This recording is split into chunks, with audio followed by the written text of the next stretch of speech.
Hello everyone. आज हम सीखेंगे कॉस्ट शीट बनाना। उसके लिए हमें फॉर्मेट पता होना चाहिए कॉस्ट शीट का न्यूमेरिकल सॉल्व करने के पहले। तो आज हम देखेंगे कॉस्ट शीट का फॉर्मेट, इसमें कि क्या क्या डिटेल्स हमें मेंशन करना होती है। स्टार्ट करते हैं।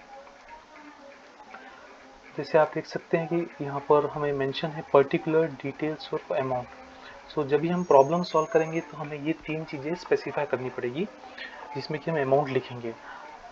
ये एक स्टैंडर्ड हम अभी डिस्कस कर रहे हैं। हम अभी क्वेश्चन पे डायरेक्टली जंप नहीं कर रहेंगे, इसके लिए इसका फॉर्मेट समझेंगे कि क्या क्या इसमें टर्मिनोलॉजीज या फिर जो वर्डिंग्स रहती है जिससे कि कॉस्ट शीट बनती है। सो तो इसको हमने जो भी इसकी वर्डिंग्स रहेगी वो हमें पर्टिकुलर्स में डालेंगे, जिसमें कि अलग अलग अकाउंटिंग के टर्म्स इन्वॉल्व है। ठीक है, तो सबसे पहले देखते हैं कि कॉस्ट शीट में फर्स्ट एंट्री आएगी डायरेक्ट मटेरियल। तो डायरेक्ट मटेरियल में क्या होगा कि जैसे जो भी बिजनेस स्टार्ट करता है तो वो उसमें कुछ किसी पर्टिकुलर अमाउंट से स्टार्ट करता है। जैसे हमने लास्ट एग्जांपल जर्नल एंट्री में देखा था कि रमेश ने स्टार्ट करा बिजनेस अपना 1 लाख रुपीज से। तो इस तरीके से वो हो गया ओपनिंग स्टॉक ना रॉ मटेरियल का। फिर उसमें कुछ परचेस होगी, जब गुड्स परचेस करेगा तो वो आएगा plus purchase of raw material. उसमें कुछ एक्सपेंसेस भी डिफाइन होंगे, वो एक्सपेंस के अंदर काउंट होंगे रॉ मटेरियल के लिए। तो ये सब डायरेक्ट मटेरियल आएगा। अब कैरेज इनवर्ड में कुछ एक्सपेंसेस होंगे जो कि बिल्डिंग मटेरियल में लगेंगे, तो वो चीज़ डायरेक्ट मटेरियल में काउंट होगी। नेक्स्ट आती है इसकी टोटल। अभी ये टोटल करके जो भी एंट्री आएगी यहाँ पर उसको हम यहाँ मेंशन करेंगे। और जो क्लोजिंग स्टॉक, जब अपना रॉ मटेरियल का स्टॉक क्लोज होगा तो उसको हम यहाँ मेंशन करेंगे, जिसमें कि वो टोटल कॉस्ट से माइनस होगी।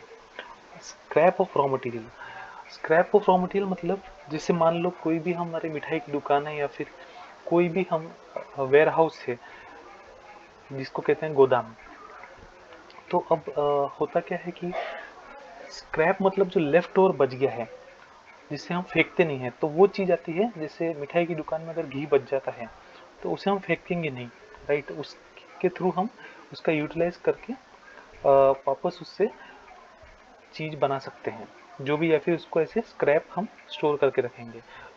वेयर हाउस की बात करें, गोदाम में वो चीज़ें अलग से स्टोर की जा सकती है, तो उसको कहते हैं scrap of raw material. Next आती है कॉस्ट ऑफ मटेरियल कंज्यूम्ड। तो डायरेक्ट मटेरियल के अंदर ये चीज़ आएगी, और जिसमें कि हम टोटल होने के बाद क्लोजिंग स्टॉक माइनस कर देंगे, और उसमें जो लेफ्ट ओवर स्टॉक स्क्रैप है वो हम माइनस कर देंगे। उसके बाद आती है बात कॉस्ट ऑफ मटेरियल कंज्यूम, जितना उसमें मटेरियल लगा है तो वो चीज़ हम इसमें मेंशन करेंगे, जिसमें कि डायरेक्ट लेबर इन्वॉल्व है। डायरेक्ट लेबर मतलब जो मटेरियल को लाने में जो लेबर लगा है उसकी कॉस्ट हम मेंशन करेंगे। अभी इसमें कुछ आउटस्टैंडिंग हमने पेमेंट करा है लेबर को, तो वो एक्चुअल पेड आ जाएगी इसमें। इसी तरीके से डायरेक्ट एक्सपेंसेस। अभी कॉस्ट ऑफ मटेरियल में क्या होगा कि कुछ एक्सपेंसेस इन्वॉल्व रहेंगे इसमें, जो कहलाएंगे डायरेक्ट एक्सपेंसेस। और ये आउटस्टैंडिंग भी हो सकते हैं, जिसके किसी को पेमेंट कराइए। हम ज़्यादा न्यूमेरिकल्स में जब डिस्कस करेंगे, क्वेश्चन प्रॉब्लम सॉल्व करेंगे, तब हमें ये क्लियर हो जाएगा। उसके बाद आती है prime cost. Prime cost factory पर डिपेंड करेगी, जिसपे कि उसका प्रोडक्शन कितना हो रहा है, उसमें टैक्सेस क्या क्या इन्वॉल्व है। फैक्ट्री रेंट टैक्सेस है, उसमें इंश्योरेंस है फैक्ट्री का, फिर डिप्रिसिएशन फैक्ट्री का। उसमें अब मशीनरी भी आ गई। उस तरीके से जो फैक्ट्री में मशीन्स लगती है उसके लिए जो मशीन्स रेंट पे ली है तो उसमें रेंट काउंट हो जाएगा मशीनरी का। उससे स्पेसिफाइड जो इंश्योरेंस हुआ है मशीनरी में, जैसे मान लो कोई लेबर है तो उनका इंश्योर्ड है। अगर कुछ भी वर्कशॉप्स या फैक्ट्री उनकी फैक्ट्री में कुछ भी दुर्घटना या कुछ ये हो जाती है, तो उस दौरान जो इंश्योरेंस रहता है वो प्राइम कॉस्ट में डिफाइन होता है। इसी तरीके से डिप्रिसिएशन ऑफ मशीनरी है। Factory on machine repairs and maintenance के लिए जो कॉस्ट लगती है, इसमें कंज्यूमेबल्स आ जाएंगे फैक्ट्री के। फिर salary of production manager and production supervisor, ये भी हमारी प्राइम कॉस्ट में आएंगे, क्योंकि प्रोडक्शन मैनेजर वो रहेगा जिसकी सैलरी डिफाइन होगी और वो लेबर से उठ के रहेगा, वो डायरेक्ट लेबर में नहीं आएगा। इसके लिए हम उसे प्राइम कॉस्ट में मेंशन करेंगे। अभी इसमें फ्यूल कॉस्ट भी आ जाएगी, फिर पावर आ जाएगी मशीनरी का, कॉस्ट ऑफ रेक्टिफाइंग डिफेक्ट्स। अभी इसमें हम देखेंगे और उसकी पॉलिश प्रोडक्शन सुपरवाइजर। सो इसमें जो कॉस्ट है, अगर मशीन का रिपेयरिंग या मेंटेनेंस कुछ भी कॉस्ट होता है तो वो इसमें आ जाएगा प्रोडक्शन सुपरवाइजर में, और कॉस्ट उसमें मेंशन होगी। इसी तरीके से जब इसकी पूरी टोटल आ जाएगी तो वो हम यहाँ अमाउंट कॉलम में स्पेसिफाई कर देंगे। उसके बाद आएगी बात हमारी ओपनिंग स्टॉक। जब वर्क इन प्रोग्रेस WIP, इसको हमने बोला है वर्क इन प्रोग्रेस, मतलब जो कार्य फैक्ट्री में ऑनगोइंग है या फिर उसका अंडर कंस्ट्रक्शन वर्क रहेगा, उसको हम work in progress opening stock में काउंट करेंगे। इसी तरीके से क्लोजिंग स्टॉक भी दिया रहेगा, तो ये हमको सब क्वेश्चन में मेंशन रहेगा। इसी तरीके से उसकी सेल वैल्यू भी रहेगी, स्क्रैप फ्रॉम प्रोडक्शन।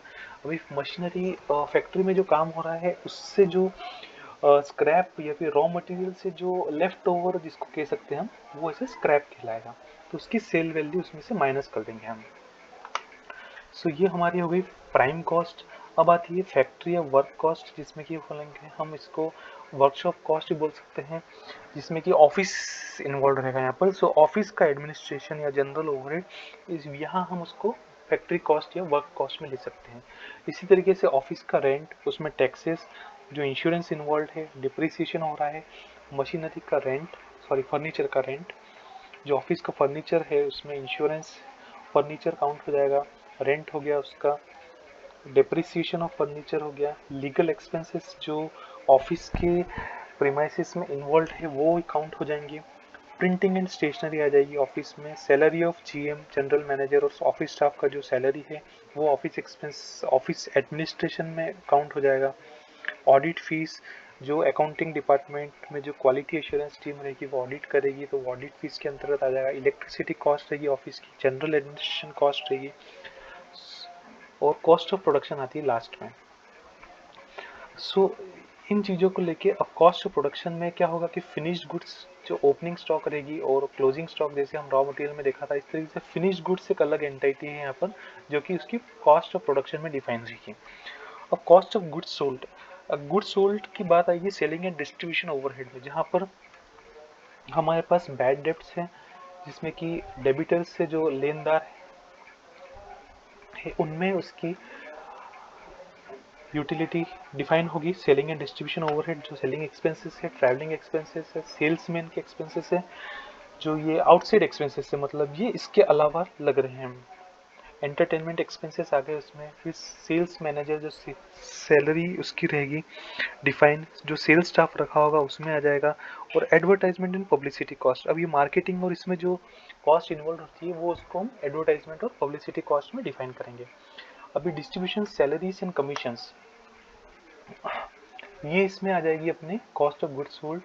फिर गोडाउन के rent rate, taxes, carriage outward, carriage inward हमने सबसे पहले डायरेक्ट मटेरियल में देखा था, इसी तरीके से कैरेज आउटवर्ड जो कैलकुलेट होगा वो हमारा कॉस्ट ऑफ गुड्स सोल्ड में लागू होगा।